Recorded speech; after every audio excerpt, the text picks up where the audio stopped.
we successfully made it through Record Store Day 2022. Well, the first part, and I got my top 2 choices.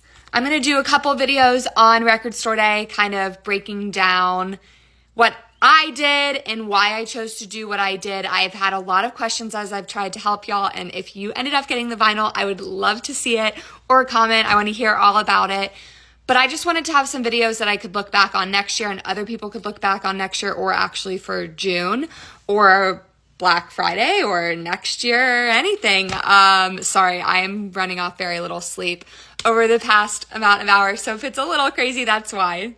But I wanted to go through and explain some of my choices for Record Store Day. The entire week leading up to Record Store Day, I had 3 stores in mind that I was going to go to.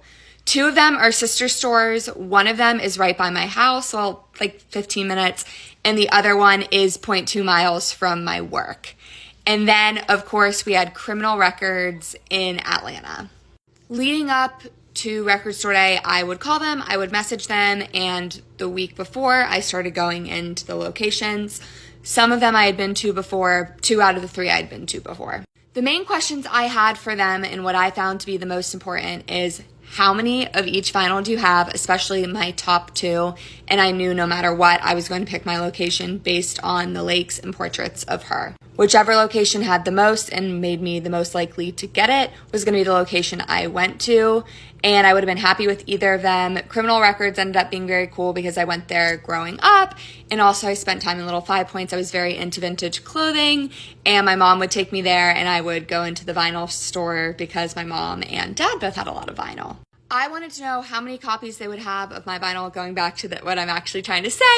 And I wanted to know what time people traditionally lined up. And then I also wanted to know what was their procedure, what was their process, how many people were allowed in the store at a time. Would I be trampled? Would I be able to successfully look? Because it's a very overwhelming day, and when there's a lot of people around, you have multiple titles you're looking for, it can be a little stressful. I also wanted to know how the store was set up and how everything, like where it would be and how it would be sorted, if it was going to be the same as years past or if it would be a new system. One store was sorted alphabetically and the other 2 were kind of scattered throughout, and I ended up actually going to 2 stores for Record Store Day. Thursday night, I pretty much narrowed it down to Criminal Records, and I called them on Friday and spoke to one of their gems of an employee. I love their staff. I love their TikToks. I think they're amazing, and confirmed that's where I was going to go.